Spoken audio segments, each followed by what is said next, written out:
ఎంతో టేస్టీగా మామిడికాయ పప్పు తిందామని మామిడికాయలను తెచ్చుకుంటూ ఉంటాం. తీరా కట్ చేసాక అవి ఒక్కోసారి తీయగా ఉంటూ ఉంటాయి.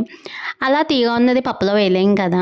మనం ముక్కలు తినేస్తూ ఉంటాం ఆ మామిడికాయ ముక్కల్ని. లేదంటే ఈ ఆప్షన్ కూడా ట్రై చేయొచ్చు.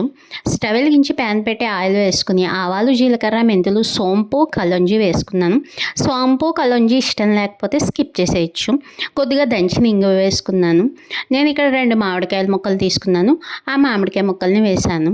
కొద్దిగా పసుపు, ఒక స్పూన్ సాల్ట్ వేసుకుని కొద్దిగా వాటర్ వేసుకుని మూత పెట్టి మామిడికాయ ముక్కలు ఒక 80% కుక్ అయ్యే వరకు కుక్ చేసుకోవాలి.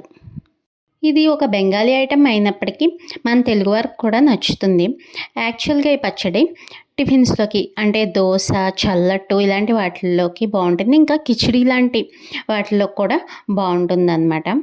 ఇక్కడ నేను ముక్కలు ఉడికాక ఒక 150 గ్రాముల బెల్లం వేసుకున్నాను. బెల్లం వేసుకుని బెల్లం మొత్తం బాగా కరిగే వరకు మూత పెట్టి కరిగించుకోవాలి. అలా బెల్లం మామిడికాయ ముక్కలు ఉడికితే చాలా బాగుంటుంది. దీనిలో 4 స్పూన్ల కారం వేసుకుని బాగా కలుపుకొని చల్లారాక ఒక గ్లాస్ జార్లో పెట్టుకొని ఫ్రిడ్జ్లో పెట్టుకుంటే 15 రోజులైనా నిల్వ ఉంటుంది. మనం తీపి ఆవకాయ అది పెట్టుకుంటూ ఉంటాం కదా, అలా ఉంటుంది.